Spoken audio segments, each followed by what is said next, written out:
Before and after the presidency of Donald Trump, the United States was, and now it is again, on what I would call an intentional trajectory to fulfill what famous Freemason Manly P. Hall described as the secret destiny of America, which includes a future national and global subservience to the God of Freemasonry, a deity that most Americans would not imagine when reciting the Pledge of Allegiance to one nation under God. In fact, the idea by some that the United States was established as a monotheistic Christian nation by those who designed Washington, D.C., and that the God referred to on American currency as a Judeo-Christian one, it's really a puzzling conclusion when reflected against the deistic beliefs of so many of the founding fathers, as you can see perpetually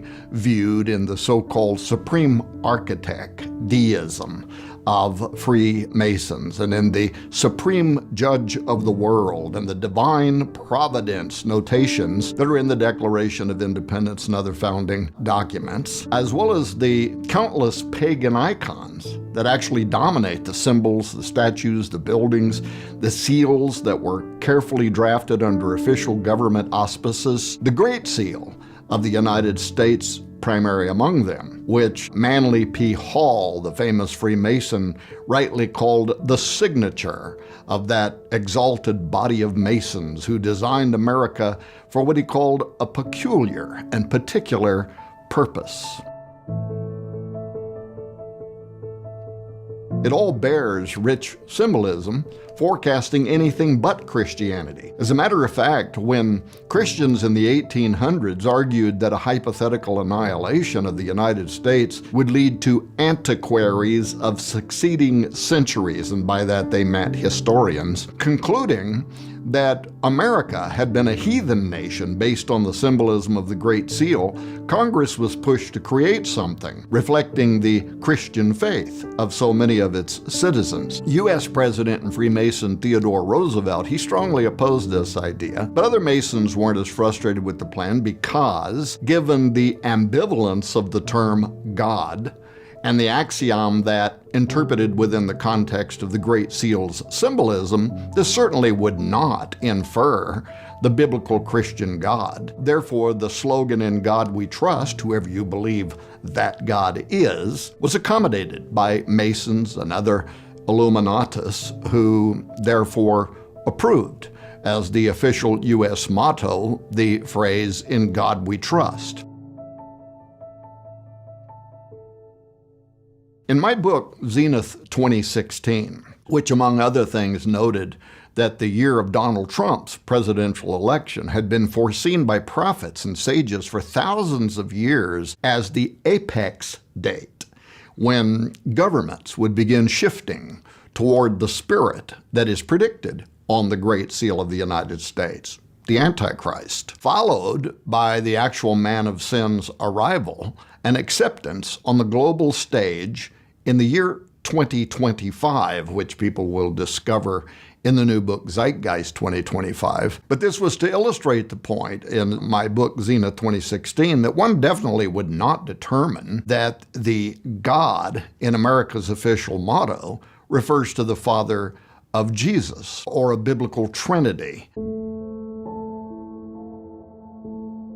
I wrote in that book, quote, "Imagine yourself as a space traveler who visits Earth in a fictional post-apocalyptic world. Digging through the rubble of the once thriving planet, you come across a copy of a US $1 bill with the two-sided Great Seal of the United States joined in the middle by the phrase, 'In God We Trust.' Upon consideration, you ask yourself, what God did this refer to? And with no preconceptions, you allow the symbolism on the seal to speak for itself, from which you quickly determine that this had been a great culture who worshipped Egyptian and Greek deities, especially a particular solar one whose all-seeing eye glares from atop an unfinished Egyptian pyramid.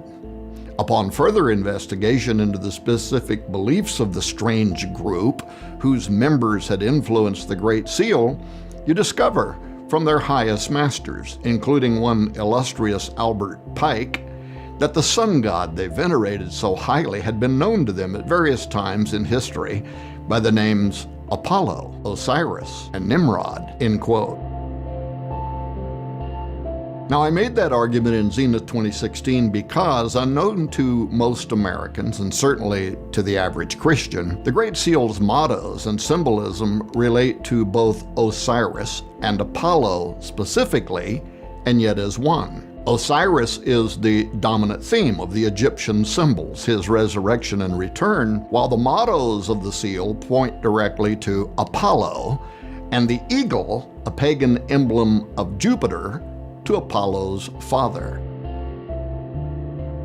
For instance, the motto Annuet Coeptus, this is from Virgil's Aeneid, in which Ascanius, the son of Annius from conquered Troy, prays to Apollo's father, Jupiter or Zeus. Charles Thompson, the designer of the Great Seal's final version, condensed line 625 of Book 9 of Virgil's Aeneid, which reads, Jupiter omnipotus, audacibus annuet coeptus, which means all-powerful Jupiter favors the daring undertaking. He condensed that down to annuet coeptus. He approves our undertaking. While the phrase Novus Ordo Seclorum, a new order of the ages, was adapted in 1782 from inspiration that Thompson found in a prophetic line in Virgil's Eclogue 4, which reads Magnus ab integro seclorum nascitur ordo, from Virgil's Eclogue 4, line 5, the interpretation of the original Latin being, and the majestic roll of circling centuries begins anew. Now that phrase is from the Cumae Sibyl, a pagan prophetess of Apollo, identified in the Bible as a demonic deceiver, and it involves the future birth of a divine son spawned from a new breed of men sent down from heaven when he receives the life of gods and sees heroes with gods commingling. According to this prophecy, this is Apollo, the son of Jupiter, or Zeus, who returns to Earth through mystical life given to him from the gods when the deity Saturn, or Jupiter, returns to reign over the cosmos in a new pagan golden age, what the alignment of Jupiter and Saturn on December 21, 2020 forecast, which many, by the way, including pastors, were erroneously referring to as the Christmas star. According to the Greek texts, the Magi followed an asteroid, not a stationary star alignment, whose trajectory led them to Bethlehem. But it was the closest that these two planets have appeared together in approximately 800 years not long ago, and it did indeed forecast the arrival of a messianic son, the false one, whose spirit will reside in the beast of Revelation 17:8. From the beginning of the prophecy, referenced on the Great Seal of the United States, here's what we read. Now the last age by Cumae Sibyl sung has come and gone, and the majestic roll of circling centuries begins anew. Justice returns old Saturn's reign, with a new breed of men sent down from heaven.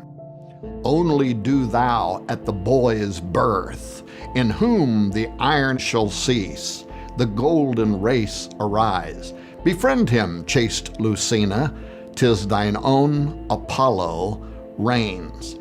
He shall receive the life of gods and see heroes with gods commingling, and himself be seen of them, and with his father's worth reign over the world.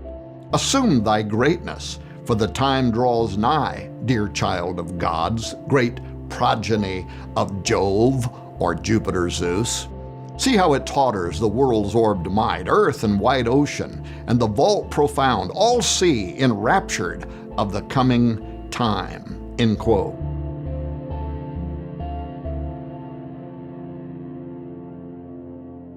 According to Virgil and the Cumae Sibyl, whose prophecy formed the Novus Ordo Seclorum on the Great Seal of the United States, the New World Order begins during a time of chaos, when the earth and the oceans are tottering, a time like today.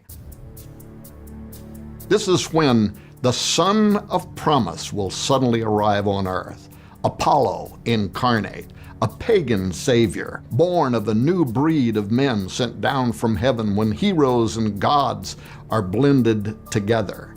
This sounds eerily similar to what the Watchers did during the creation of Genesis 6 giants, doesn't it? And why many believe that Antichrist also represents the return of the Nephilim.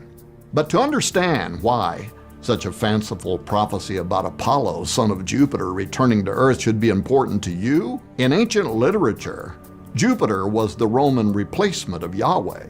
As the greatest of the gods, he was a counter-Yahweh. His son Apollo is a replacement of Jesus, a counter-Jesus. And this Apollo comes to rule the final New World Order when justice returns old Saturn's reign. Now this ancient goddess Justice, who returns Saturn's reign, Saturnia Regna, the pagan golden age, was known to the Egyptians as Mat and to the Greeks as Demas, while to the Romans she was Lustitia. Now statues and reliefs of her adorn thousands of government buildings and courts around the world, but especially in Washington, D.C., where she stands as familiar Lady Justice, blindfolded and holding scales and a sword. She represents, according to the prophecy, the enforcement of secular law and is, according to this Sibyl's conjure, the authority that's going to require global compliance to the zenith of Satan's dominion, concurrent with the coming of Apollo. What's more, the Bible's accuracy concerning this subject is alarming, including the idea that pagan justice will require surrender to a satanic system in a final world order under the rule of Jupiter's son.